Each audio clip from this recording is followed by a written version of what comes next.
Fala a verdade. Alguém entra na sua casa, tira você do seu conforto, machuca a sua família, seus filhos, sua esposa, seu marido, seus pais, enfim, e você vai ter um discernimento, seja você de qual religião for, você vai ter um discernimento de puro perdão, 100% perdão? Será que isso é realmente o sentimento que vai para os nossos corações, nós que somos seres errantes? Vamos entender o que é e quais são os entendimentos que existem sobre a jihad.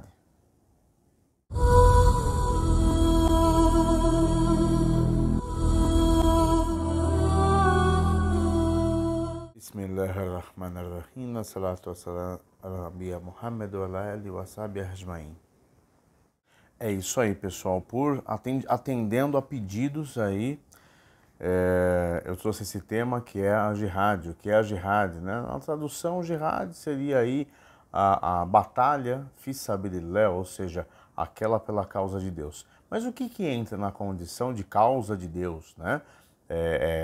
A gente precisa entender as divisões da jihad, do porquê existe isso, por que na mídia é tão falado, por que no islamismo é tão... Sempre, quando se fala de islamismo na mídia, de modo geral, sempre vem à tona o termo jihad, que é a guerra santa, que alguns traduzem dessa forma, erroneamente, enfim, e sempre está em evidência essa questão. Vamos começar, a princípio, definindo uma coisa que é muito importante, que todo muçulmano, ou toda pessoa na realidade, todo praticante, vamos lá, o que é muçulmano, que nós já falamos aqui em outros vídeos.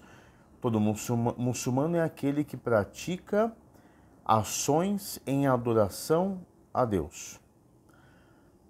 Surgiu com Adão e vem até Mohammed, que é o último dos mensageiros, passando por Abraão, por Noé, por Abraão, por Moisés, por Jesus, Mohammed e assim. E vai permanecer essa mensagem, né, que é a mensagem derradeira, né?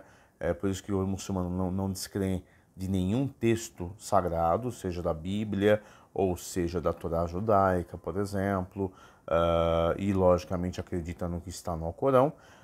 Por quê?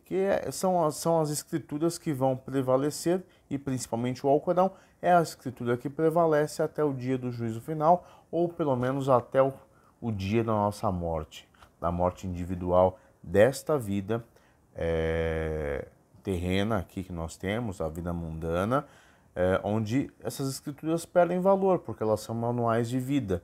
Não adianta eu tentar pensar em fazer coisa certa depois. Eu tenho que fazer certo aqui. Essa é a oportunidade, né? Então, o que é todas as pessoas que se colocam na condição de muçulmano, e isso parte também que ela precisa crer em um Deus único, ela entra numa condição também de praticar aquilo que a doutrina dela, a religião, a filosofia dela aplica para a vida dela. Então, por exemplo, os cristãos, existe a questão do dízimo, é condicional, ele precisa abrir mão, ceder o direito do dízimo, né, para a organização religiosa dele, enfim, cada um aplica de uma forma. E o muçulmano ele tem as suas práticas, por exemplo, são pilares da religião islâmica, que nós ainda vamos abordar cada um aqui. A Shahada tem, ou seja, o testemunho duplo de que Deus é único e Mohammed é o último dos mensageiros. A prática das orações, né, a prática e a responsabilidade de preservá-las, né? Nós temos o zakat, que é algo específico, muito específico, e a gente precisa dedicar uma sessão específica para falar disso, né? Ele não é uma doação, não é caridade, ele é obrigação, mas ele é o melhor sistema de justiça social que existe, criado por Deus, né? Nós temos aí o jejum do mês sagrado de Ramadã e nós temos a peregrinação a Meca. Então, isso são pilares, isso são obrigações que, dentro das suas jurisprudências, das suas condições, o muçulmano precisa praticá-las, né? É condicional. E isso realmente é uma batalha diária, né? A batalha diária, por exemplo, do mês do Ramadã, o jejum dentro de 30 dias, 29 a 30 dias, de que nós possamos aprender a não falar mal das pessoas, a controlar a nossa língua, a controlar o nosso olhar, a controlar as nossas mãos, enfim, a controlar aquilo que nos encaminha para o pecado, né? E isso está diretamente atrelado ao quê? Puxa, somos errantes, nós somos falhos, temos que procurar a cada dia melhorar. Deus, Altíssimo seja, nos condiciona uma oportunidade a cada manhã, quando nós acordamos, de praticar o certo dentro daquilo que nós acreditamos. E todas as pessoas serão julgadas assim. Ah, só os cristãos vão para o céu, só os evangélicos, só os espíritas, só os budistas, só os judeus ou só os muçulmanos? Não. Cada qual vai ser julgado mediante a sua religião, ao conhecimento que lhe foi passado, o livro que ele seguiu, o mensageiro que ele adotou para a sua vida, que ele aceitou para a sua vida, enfim, né, para o seu tempo. Mohammed veio 638 anos aproximadamente após Jesus, né, na Península Arábica, e veio com uma revelação. O Alcorão, para se ter uma ideia, para aqueles que ainda não tiveram a oportunidade de ter contato com o Alcorão Sagrado, lá nós temos vários trechos do Velho Testamento, vários trechos da Torá judaica, vários trechos, inclusive, relacionados a um evangelho de Jesus, né? Capítulo, um ou dois capítulos, um e meio pelo menos aí, dedicados à questão da família, da origem de Jesus, né? Da importância de que ele é, sim, a pessoa que se mantém viva, foi resguardada por Deus, está numa etapa do céu, né? num nível, vamos chamar assim, de elevação no céu e permanece vivo na nossa matéria e é quem volta para revelar o juízo final. Então, tudo aquilo que a gente pratica de errado, a gente precisa ter uma concepção de que eu preciso ter as condições do arrependimento. Quais são as condições do arrependimento? Que Allah subhanahu wa ta'ala, Deus glorificado seja o Altíssimo, nos condiciona. Primeiro, o arrependimento sincero, né? E ele está, a gente já falou sobre isso, mas ele está muito próximo de nós e ele sabe tudo, né? Nos foi revelado tudo, né? Basicamente, nós temos dele mais próximo de nós do que nossa veia jugular. Isso é um versículo do Alcorão. Foi revelado por ele e o Alcorão é a palavra literal de Deus, né? Passada pelo anjo Gabriel, e é um pilar da crença islâmica acreditar nos anjos também, como também nas escrituras, em Deus, nas escrituras, nos anjos, nas escrituras e nos mensageiros. Então a gente não pode sair dizendo, só tal, vai para o céu, vai para o inferno, enfim, isso é um erro na realidade. Nós não podemos tomar esse tipo de atitude, né? E as condições do arrependimento são, fiz uma coisa errada, preciso me arrepender sinceramente, eu e Deus, eu e Deus. Enfim, se você é cristão, católico, por exemplo, você entende que você precisa ir lá falar com o padre, enfim, né, fazer uma confissão, enfim, atenda à sua necessidade, é uma necessidade pessoal dentro da sua doutrina. Para nós muçulmanos, né, para nós praticantes de uma submissão a um Deus único, nós, né, não precisamos chamar uma outra pessoa e confessar aquilo, ou ter uma penitência designada por um sacerdote, né? A questão do sacerdote, inclusive no Islã, não existe, né?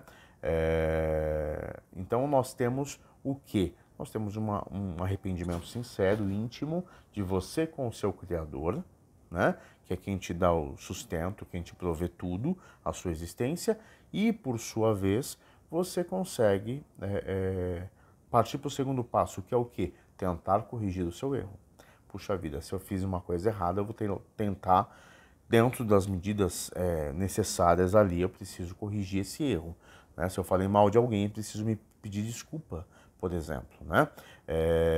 Preciso me perdoar, eu preciso adquirir esse perdão dessa pessoa. Se eu tirei algum bem de alguém, eu preciso ir lá devolver esse bem, né? Ou pelo menos pegar um perdão dessa pessoa com relação a esse bem que foi extraviado, ou eu peguei de alguma forma, tirei o direito de alguma pessoa nesse sentido. Por que isso é importante? Porque Allah subhanahu wa ta'ala, Deus, Ele perdoa tudo, ele se coloca, existe uma condição, os atributos de Deus mencionam, ele é Rafur Rahim, né? Ou seja, ele é o perdoador, o clemente, né? Só que esse perdão, ele menciona, eu perdoo tudo o que o meu servo se arrepende, sim, né?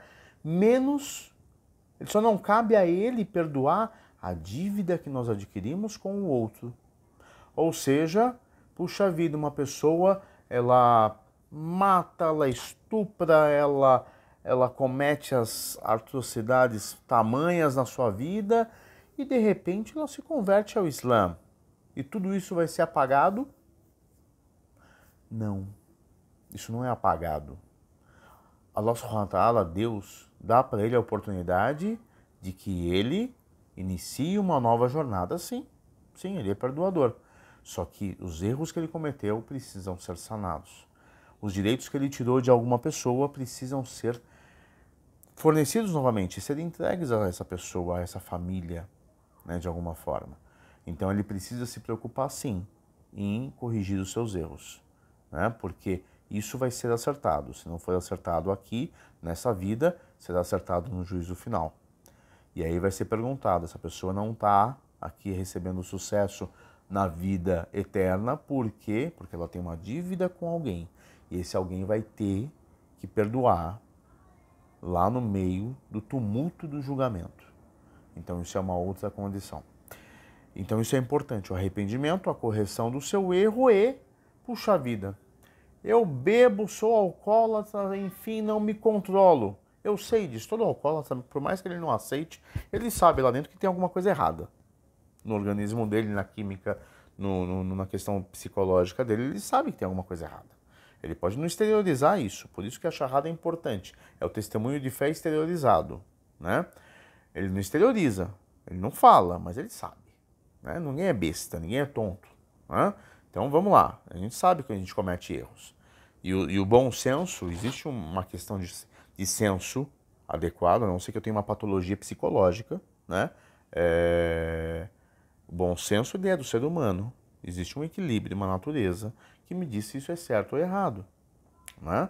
E a religião ela é uma aparelho, ela é uma cerca que me condiciona mais ainda a um caminho mais correto, né? Para não deixar com que eu tenha alucinações ou puxa, desníveis e puxa, errei novamente aqui. Os erros ainda assim acontecem, mas eu me volto arrependido e tento corrigir o erro o máximo possível e me afastar daquilo que me faz errar.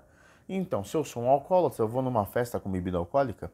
Se eu sou um alcoólatra, eu vou num bar, por exemplo. Então, o alcoolismo é só um exemplo hipotético aqui que eu estou dando. Mas a gente precisa entender que existe um jihad, uma guerra interna de cada indivíduo, né? Essa é a primeira delas, sem dúvida nenhuma, né? Quando eu me converti ao Islã em 2004, eu não podia beber bebida alcoólica e eu gostava da minha cervejinha. Enfim, e eu tive que me abster disso. Enfim, é uma regra, é uma condição, né? Por que não seguir corretamente? É tão difícil assim? Será que eu vou ser fraco que eu não consigo ficar sem beber uma cerveja à noite? Não, eu tenho que ser forte. E a religião é para nos tornar cada vez mais fortes. Seja qual for a religião, ela tem que nos tornar fortes, resistentes, íntegros, firmes na nossa condição. Eu não podia comer carne de porco, eu adorava carne de porco. Puxa vida, um lanchinho de pernil lá no Estadão, lá na lanchonete no centro de São Paulo, pô, fantástico, entendeu? Não dá mais, não dá mais. É uma condição. Eu preciso me abster disso. E entre outras coisas. Mas essa batalha interna, ela tem que existir, né? E a gente tem outros exemplos também. Por exemplo, para ficar olhando para as mulheres, enfim, né? Ou se abster da nudez, né? Das mulheres, principalmente para os homens. Enfim, a gente tem que ter uma integridade, né? O primeiro olhar, ele, enfim, escapa. Puxa, apareceu, ok. Agora o segundo já é por minha conta, né? Sou eu que estou procurando o meu olhar e a gente vai ser julgado. A nossa língua, o nosso olho, nossa mão vai testemunhar contra nós sobre aquilo que a gente está fazendo de errado. Isso é muito importante. Então a gente tem que saber existe um jihad interno, né? Uma batalha pela causa de Deus interna dentro de nós. E nós temos que saber como conduzir isso dentro da gente, né? Então, isso é a primeira delas. E aí a gente entra na condição do quê? Das outras batalhas, das batalhas que a gente vê na mídia, né? Principalmente as batalhas históricas, ou seja, pegar uma arma, sair lá, vou guerrilhar, enfim, seja o que for. A gente vai entender, né? Durante a história islâmica ou nos primeiros anos do Islã, né? O profeta Muhammad sallallahu alaihi wasallam, que a paz esteja com ele, iniciou a sua revelação aos 40 anos, morreu aproximadamente em torno dos 63 anos. Então a gente tem 23 anos de missão, de revelação islâmica, onde nesses 23 anos foram revelados os versículos do Alcorão, tá? Ou seja, ele recebia, por meio do anjo Gabriel, a mensagem direta, a palavra de Deus, como se Deus estivesse falando efetivamente, e de fato estava, para que ele, iletrado, era analfabeto, pudesse passar essa mensagem para os escribas dele, e ele inclusive os corrigia com um árabe mais intelectual, um árabe mais rico, que não existia naquela época, que nós chamamos hoje de árabe fusha, ou árabe clássico, enfim, e isso é também um dos milagres da revelação islâmica. Mas vamos lá, durante o tempo, né, após a reconquista, né, todos sabem, algumas pessoas que já estão pesquisando, sabem que o profeta Muhammad sallallahu alaihi wasallam nasceu em Meca, na cidade de Meca, que era uma cidade que tinha um centro ali, um centro de aspecto religioso, né? Que, enfim, a gente vai falar mais sobre Meca e a importância que Abraão e Ismael tiveram naquele contexto, mas o que acontece? A gente tinha lá nessa época vários deuses que a peregrinação para esses deuses, esse politeísmo, era estimulada pelos próprios comerciantes e os políticos líderes ali da cidade de Meca, porque movimentava muito dinheiro, obviamente, né? Então, eles não queriam uma revelação para um Deus único. Lógico que não, isso ia acabar com o negócio, né, das peregrinações, que carregava muito dinheiro, que carregava as caravanas de diversos locais. E o que aconteceu? O profeta Muhammad, em determinado momento, teve que emigrar de tanta perseguição aos muçulmanos, coisa e tal, teve que emigrar para a cidade de Medina, que fica aí bastante bem distante, cerca aí, acredito que uns 500 quilômetros, enfim, me corrijam aí os que tiverem essa informação mais precisa, mas cerca de 500 quilômetros da cidade de Meca, vamos dizer assim. Naquele tempo, uma viagem muito longa, muito sofrida de se fazer. O que acontece lá? A gente tem a cidade de Medina, ela recebe o profeta Muhammad e começa uma comunidade, hoje, onde existe também a mesquita de Medina, uma mesquita muito bonita, enfim, e existe o túmulo de onde está enterrado o profeta Muhammad. Ou seja, a gente vê por aí vários religiosos falando, puxa, o pessoal vai emigrar e naquela pedra preta está enterrado Muhammad, eles adoram o túmulo dele. Desculpa, tá errado. Pessoal, se informa, quer falar bem ou quer falar mal, mas se informa primeiro, pelo amor de Deus, né? Então a gente precisa se basear. O profeta Muhammad está enterrado com mais 2 companheiros dele, né, amigos dele próximos, próximo da mesquita de Medina, da cidade de Medina, que é bem distante da cidade de Meca, né? Onde não está aquela pedra preta, ou a tenda preta, a pedra, enfim, né? Tem toda uma questão. Isso está mais atrelado a Abraão do que a Muhammad, infinitamente, tá? Enfim, mas quando ele teve um determinado momento que ele foi para Medina e voltou de Medina para Meca, né? Quando ele voltou de Medina para Meca, ele reconquistou a cidade, tá? E aí, enfim, passou os anos, coisa e tal. E o que acontece durante essa jornada, para ser bastante sucinto, o profeta Muhammad sallallahu alaihi wasallam nomeou vários emissários, enfim, pessoas que eram enviadas para vários locais ali em volta, enfim, locais do mundo, para poder passar a mensagem islâmica, tá? E muitos desses povos, sim, né, eram povos que estavam, muitos deles pagão, né, povos pagão, sem cometendo atrocidades, enfim, com haréns fantásticos lá, com várias mulheres no lugar. Entre as mulheres tinham lá meninas pequenas, tinham meninos, né? Enfim, e aquele poderoso lá dominava a região e tudo mais. Isso acabou, o islamismo acabou com isso, com essa prática, né? Vamos entender. Se fala muito das 4 mulheres, a gente só vai fazer um pitaco aqui, uma pincelada. Mas na verdade, os homens daquela época casavam com muito mais mulheres, né? Então se colocou uma regra, na verdade, limitando esse número de alguma forma, até porque, como é em todo o tempo antigo, os homens morriam muito cedo e ficavam aí por aí muitas viúvas, né? E essas viúvas ficavam desamparadas. E aí se permitiu, Deus, na sua sabedoria infinita, permitiu aí a jurisprudência de se casar até com 4 mulheres, caso o homem entenda-se como justo. E se ele não for, ele pode ser arbitrado por um jurista, caso ele não pratique a justiça entre elas, né?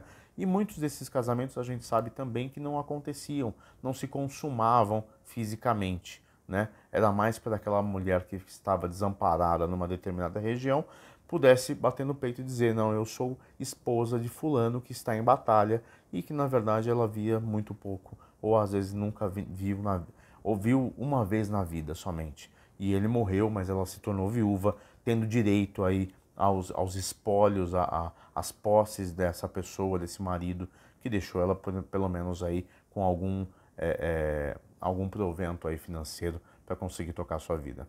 E esses emissários eram enviados para povos distantes, né? E na base da espada, sim, o islamismo ele foi propagado e ele teve uma expansão. E com essa expansão também veio tudo relacionado ao desenvolvimento de matemática, medicina, arquitetura, tudo relacionado a isso. Então, vamos entender que países da Europa, da África, naquele tempo e até a Idade Média, até muito pouco tempo atrás, o europeu não sabia tomar banho. Vamos entender o seguinte, né? Então, quem ensinou o europeu a tomar banho? Não foram os índios do Brasil, foram os mouros, né? Na invasão dos mouros que a gente estuda na história, que eram os árabes islâmicos que viajavam para a Europa, em específico até a Península Ibérica, por exemplo, Portugal e Espanha, e levaram o Islã ali, tomaram conta daqueles territórios, tá? Que estavam na mão principalmente de cristãos, tá? Mas muitos deles ali no Nordeste africano eram territórios de judeus na época, e eles dominavam aqueles territórios, né, colocando organização e desenvolvimento, inclusive tecnológico e de medicina, muitas vezes também naqueles locais, né? Ibn Sina, né, não é à toa o nome medicina, que provém de um árabe islâmico, né, daquela época. Então, isso é fato. E como que acontecia esse domínio de territórios? Puxa vida, eles entravam lá, matavam todos os cristãos, matavam os judeus, escravizavam, coisa e tal. Não, não. Quem disser isso está em pleno erro.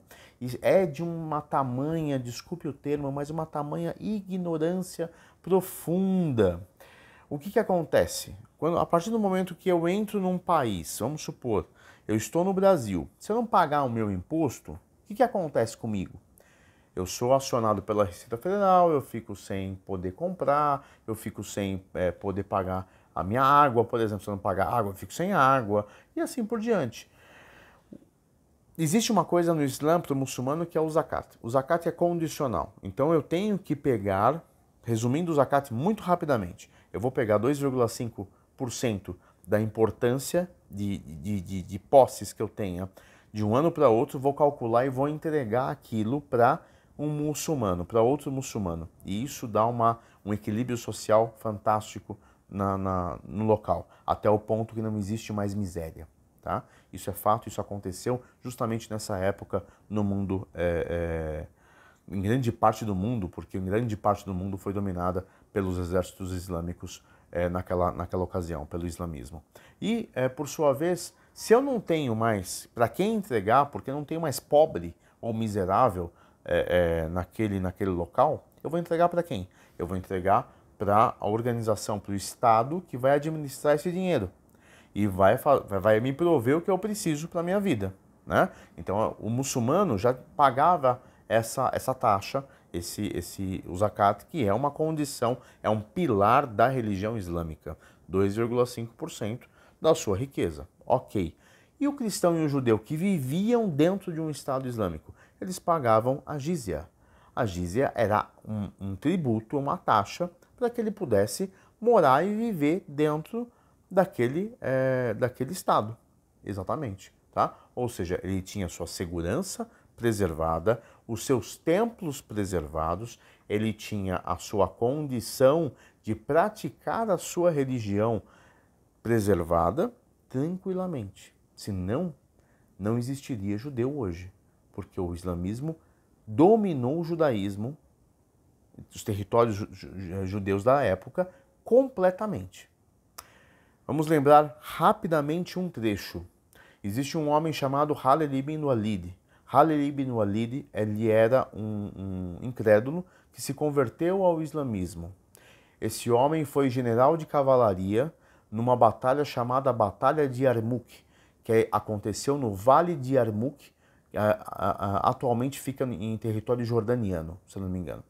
Enfim, essa batalha eram pouquíssimos muçulmanos, liderados por Khalid ibn Walid, que ganhou, para qualquer literatura bélica, ganhou o título de melhor general de cavalaria de todos os tempos no mundo. Tá? A gente não está falando de um estudo islâmico, estudo bélico dos exércitos de qualquer lugar do mundo, porque ele venceu, ele colocou bizantinos, romanos e persas, bizantinos, romanos e persas, dentro de um vale e venceu um exército, se eu não me engano, 10 vezes superior em proporção.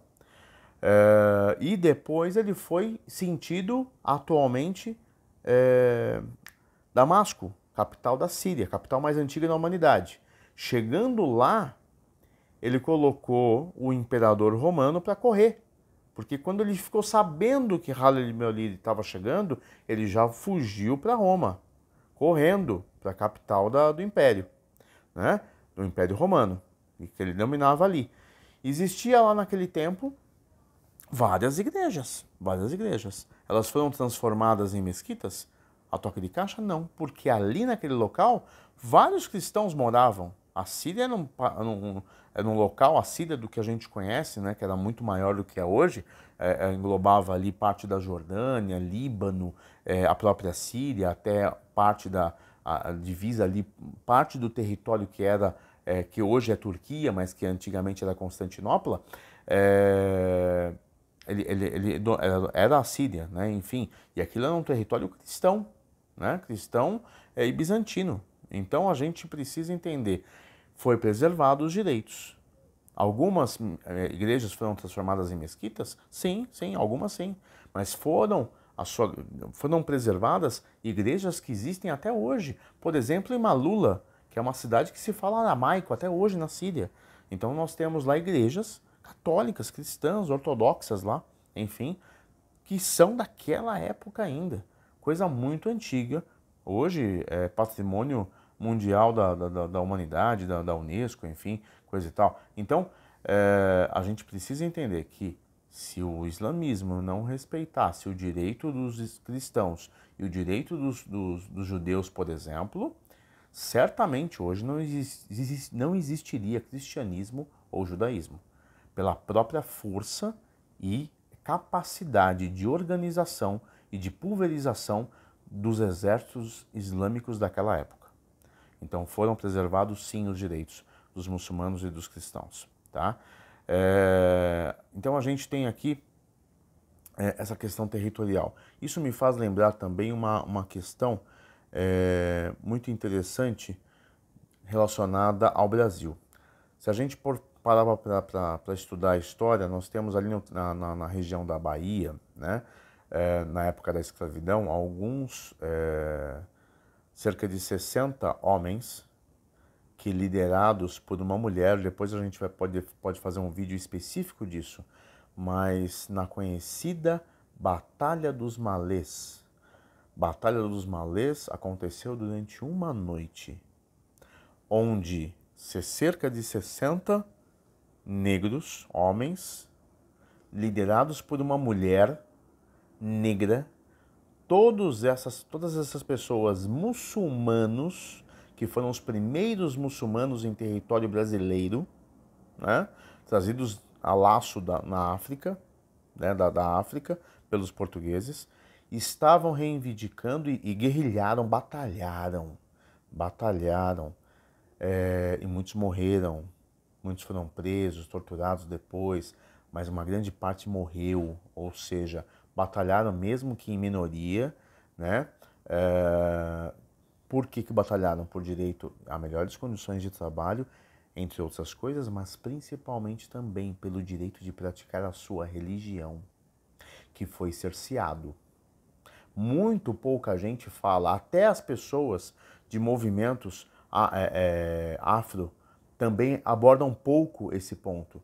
Mas, de fato, hoje, a gente sabe que em muitas igrejas pequenas ali que existem na região da Bahia, de Salvador, coisa e tal, quando descasca um pouquinho ali do reboco da parede, coisa e tal, atrás aparece texto islâmico, texto alcorânico. Por quê? Porque eram antigas salas de oração, que a gente chama de mussala, ou até partes de senzalas, onde os negros escreviam o Alcorão. E está lá até hoje, preservado. A gente sabe que existe isso. Então, quer falar de feminismo? Quer falar de machismo islâmico? Quer melhor exemplo do que esse? Uma mulher negra, preta, chamem como quiser, desculpem, eu, enfim, não estou ainda adaptado ao que é o mais correto. Perdão, desculpem se causar ofensa a ninguém, mas a alguém, mas de certa forma é só para ser simples na forma que eu digo, e não tem nada pejorativo nisso, não entendo dessa forma. Mas uma mulher de origem africana, líder de 60 homens, muçulmana, quer falar de pluralidade, né, que tanto se fala hoje, tá aí o melhor exemplo. Eu não consigo imaginar melhor exemplo do que esse, do que a Batalha dos Malês. Todos os links que a gente vai, dos pontos que eu estou abordando aqui, são pontos que muitas vezes eu costumo, todos sabem, colocar referência no Alcorão ou na Sunna do Profeta Muhammad sallallahu alaihi wasallam aqui na edição do vídeo. Mas tudo isso vão ser links que vocês podem consultar na descrição do vídeo, tá? Então a gente precisa fazer essa pincelada porque isso é uma jihad. E o que é a jihad? Puxa vida, a jihad é a prática da obrigação do muçulmano. O muçulmano, ele tem uma condição, existe uma diferença entre o muçulmano, e isso não está relacionado ao asiático. Muitas pessoas pensam, mas o oriental tem esse raciocínio. Não, não tem esse raciocínio. Existem algumas características, mas é pela própria condição do islamismo. O muçulmano, ele tem uma prática diferente, ou seja, uma condição diferente. Se eu sou seu vizinho e eu tô lá, aqui na minha casa, assistindo um jogo de futebol, tá? E eu olho lá pela janela e vejo, e eu sei que você está viajando, por exemplo, e eu vejo alguém pulando o muro da sua casa, arrombando o seu portão, a sua porta, saindo com as coisas de dentro da sua casa. Eu não posso falar, ir lá, enfim, coisa e tal. Não é que eu posso chamar a polícia ou eu posso tomar alguma atitude para preservar você que é meu vizinho. Eu tenho a obrigação de preservar o meu vizinho. Por quê? Porque eu tenho a obrigação de me preservar, a minha segurança, a minha integridade, preservar a minha família é obrigação, preservar os meus vizinhos da direita e da esquerda. Eu tenho a obrigação de preservar a minha sociedade, por isso a importância de tantos muçulmanos também assumirem cargos políticos. Eu acho que é válido isso, alguns criticam, mas eu acho que é válido. E ocuparem as suas posições no legislativo, no judiciário, né, enfim, tudo mais, e no executivo. Então, eu tenho essa obrigação. E quando a gente leva isso para o extremo, vamos pensar na Palestina. Na Palestina, quando todos clamam, né, pelo Estado de Israel, e nada contra o Estado de Israel, tá? Enfim, basicamente, eu acho que todos podem coexistir pacificamente. Mas como que foi feito o Estado de Israel lá há mais de 70 anos atrás? Ele foi um Estado sionista, enfim, que estabeleceu lá a desocupação de territórios palestinos, tirando famílias das suas casas, expulsando, enfim, dominando de maneira enérgica, né? E a gente tem aí várias mortes, vários direitos cerceados, né? Direitos humanos cerceados, enfim. A cada sapato que um palestino joga contra um soldado israelense, se constrói, enfim, Israel ganha um novo míssil antiaéreo. Então é completamente desproporcional, tá? Quem está dizendo isso não sou eu, é o link que está na descrição do vídeo, baseado no link da USP, tá? Que é muito bom esse conteúdo, recomendo que todos leiam, é um conteúdo grande, mas vale muito a pena a leitura, para que vocês possam entender o que eu estou falando. E aí, esse pai de família, que de repente, vamos imaginar, esquece Israel, seja onde for, esse pai de família ele está sentado lá na sua casa e de repente um exército de um outro país, às vezes 10 mil quilômetros dele, enfim, chega na sua porta, arromba a tua porta, invade a sua casa, bate na sua esposa, se não, às vezes até estupra. Bate nos seus filhos, mata os seus filhos, machuca você, machuca seus filhos. Ou então um exército passa com um avião de 16 mil quilômetros de distância do seu país, passa com um avião, joga uma bomba, mata sua família queimada viva. E aí? É tranquilo? Será que o cara não pira? Enfim, será que isso, somado à condição que ele tem a obrigação de defender a família dele, não causa aquilo que a gente chama na mídia de extremismo? Então são coisas, é muito fácil falar. Quando a gente mora num país ocidental, Brasil, Pacífico, que convive com todos os povos, que é tranquilo, entre aspas, mas é tranquilo, enfim, tudo mais. De certa forma, eu particularmente sou mil vezes de morar num país árabe, num país do Oriente Médio, porque eu não vou ter nunca não vou ser assaltado, isso é certamente, eu não vou ser assaltado. Muito difícil que isso aconteça, mas então são tipos de violência diferentes. Agora, vamos pensar, será que é fácil esse julgamento ocidental a respeito do que é certo ou errado? Né? Talvez a gente precise viver um pouco mais na pele ou entender os lados, né? Extremismo existem diversos, né? Eu fiz uma colinha aqui para mim aqui só a respeito de dois conflitos bem recentes, tá? Primeiro Mianmar, que não terminou, tá em pleno conflito hoje. Tem um cara lá chamado, é um budista, tá? É um budista. A BBC, coloquei o link aqui na descrição do vídeo. A BBC chama ele de Bin Laden budista, né?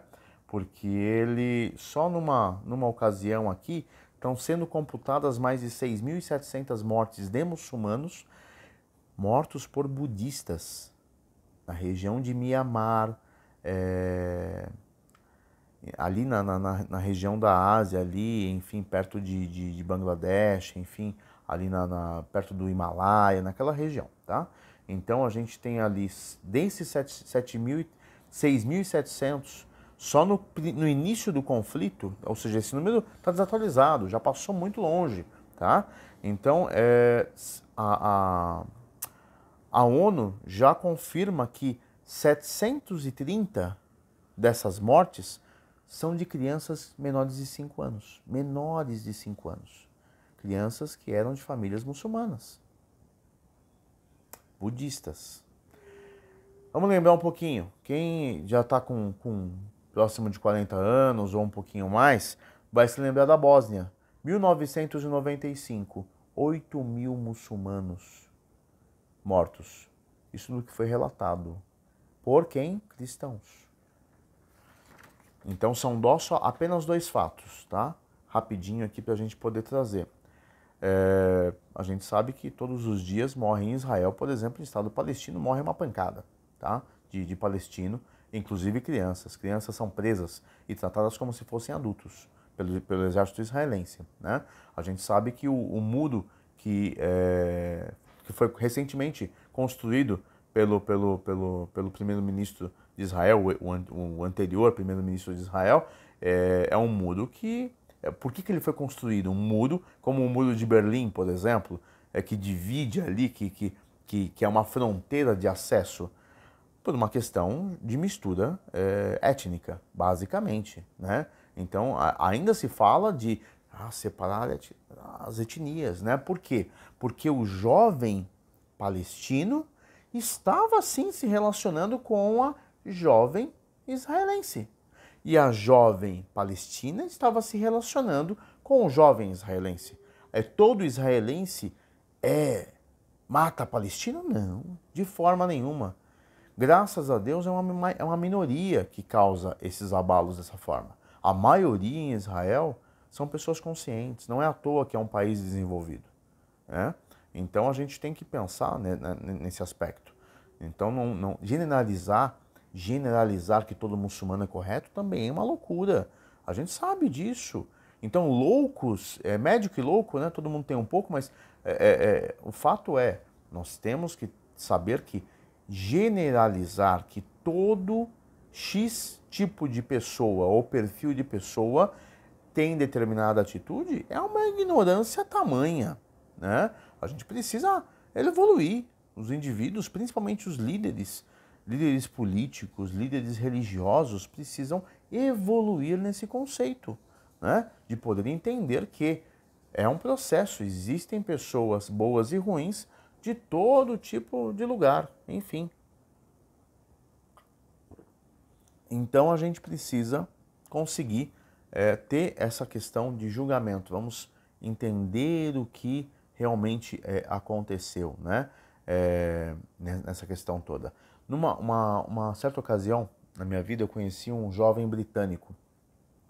Ele era casado com uma amiga da minha esposa, enfim, brasileira, e se conheceram na Inglaterra, e ele me fez a seguinte pergunta no dia que eu conheci ele: qual que é a sua opinião a respeito de 11 de setembro?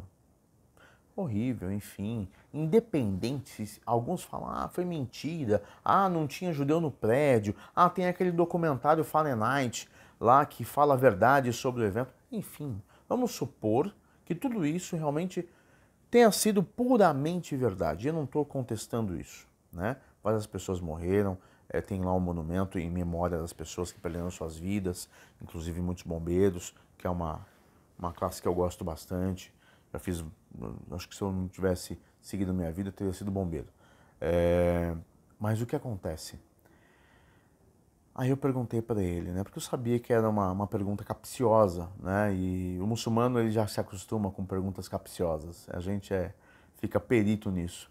E aí eu falei para ele, é uma pena, realmente é triste o que aconteceu e Deus vai saber julgar as pessoas que cometeram os atos e Ele julga inicialmente pelas intenções e Ele sabe arbitrar melhor que qualquer um, melhor que qualquer justiça do homem. Mas vamos pensar, qual que é a maior nação democrática no mundo? Ele me respondeu, Estados Unidos. E de fato, enfim, a maior nação democrática do mundo. E aí eu completei para ele, numa nação democrática, numa nação como essa, quem elege os líderes? Ele falou, o povo. O povo elege o líder do seu país. Então quem paga pelo erro do líder? Ele me respondeu, o povo. Infelizmente, isso é um fato. Isso é um fato. A gente precisa pensar, né? É triste e é horrível o que aconteceu. Mas as atitudes dos nossos governantes podem ser pagas por nós. Sim, sim. Infelizmente, infelizmente. E não é correto sair atacando a torta direita. Mas explicar isso para um pai de família, para um jovem que perde toda a sua família, lá numa cidade, no meio do Iraque, enfim, ou na Síria, ou na Palestina, que viu a sua família morrer queimada, é um pouco difícil. Né? Eu confesso que deve ser um pouco difícil mesmo para os mais habituados com situações difíceis, fazer essa pessoa se convencer de que ela não precisa buscar a justiça que ela entende que precisa buscar. Então é muito complicado isso. Então arbitrar sobre isso, eu não arbitro, eu não julgo ninguém.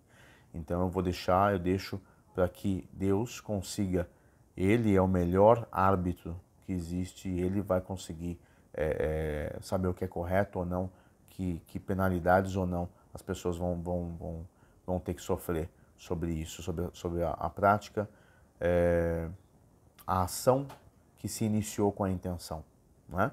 Então, de ambos os lados, de ambos os lados. Porque às vezes uma ação boa vem por meio de uma intenção ruim. Então, por isso que Deus julga todos os atos mediante as suas intenções, né? Então, a gente tem que se basear em cima disso, né?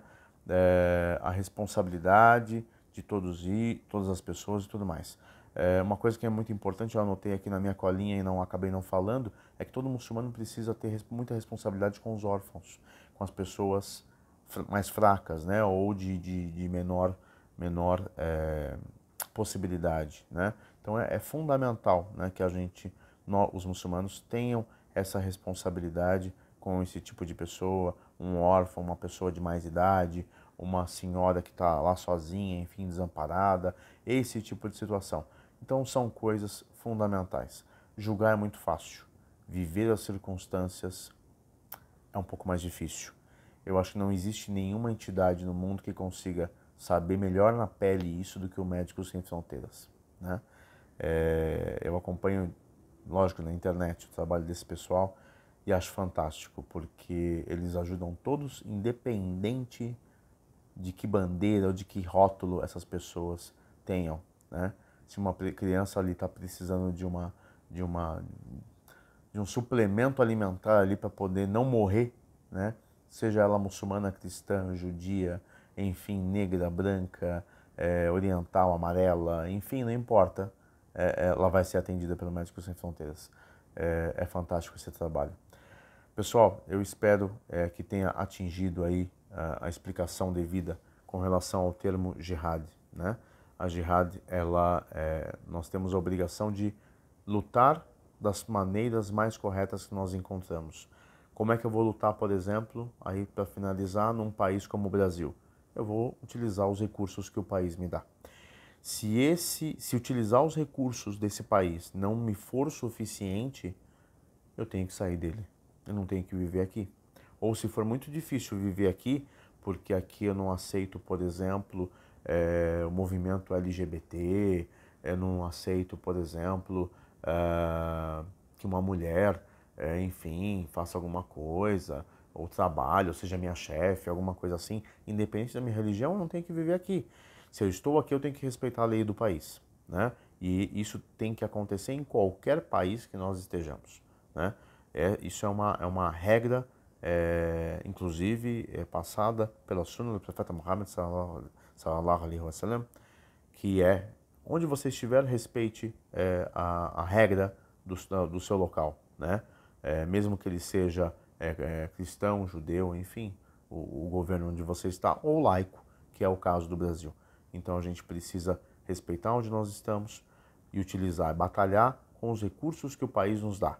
Por isso que eu acho que é importante que nós tenhamos profissionais mulheres de todas as áreas, da saúde, do direito, da engenharia, da criatividade, enfim, tudo relacionado aí com mulheres assumindo as suas cadeiras, se possível até de hijab, que eu acho lindo, fantástico, magnífico, esse exemplo, né? Isso é muito legal. Os muçulmanos precisam assumir as suas cadeiras dentro da política, sim, né? Enfim, do executivo, do judiciário, já tem excelentes exemplos aí, do legislativo, e poder ter representatividade. Eu acho que a gente precisa ter representatividade e, por sua vez, conseguir aí fazer com que as pessoas entendam, né, que elas não precisam se converter ao Islã. Esses vídeos que eu faço não são com o objetivo de que você se converta ao Islã. Eu quero que você apenas nos conheça e consiga, por meio da sua inteligência, eu tenho certeza, se você está comigo aqui até agora nesse vídeo, você tem inteligência. E você precisa usá-la aí para entender e ter empatia com todos os lados de todas as pessoas. E não ter o preconceito. O preconceito foi a primeira criatura a ter preconceito foi Iblis, que nós muçulmanos conhecemos como Shaitan, ou o Satanás, né? Que não era um anjo para nós, ele era um gênio, né? Uma criatura do fogo, que tinha permissão de viver ali próximo dos anjos e próximo de Deus, próximo de Allah. E quando Deus criou Adão e ordenou que todos se prostrassem mediante sua criação, ele teve soberba e ele teve preconceito. Por quê? Porque ele pensou assim: essa criatura feita do barro é superior a mim, que sou feito do fogo? Então ele teve um preconceito com relação a essa criatura. Então a primeira criatura a ter preconceito foi o Satanás, foi o diabo. E eu tenho certeza que ninguém quer ter o diabo em si, dentro de si. Então a gente tem que limpar os nossos corações e a nossa mente daquilo que nos faz mal ou que nos aproxima justamente do diabo, né? Do que é ruim, do que é atrasado, do que é hipócrita, do que é ignorante, e nos aproximar justamente daquilo que é benéfico para nós, para a nossa família, para quem estiver próximo de nós e para a nossa sociedade, que é Deus. Que todos estejam na paz de Deus. Assalamu alaikum wa rahmatullahi wa barakatuh.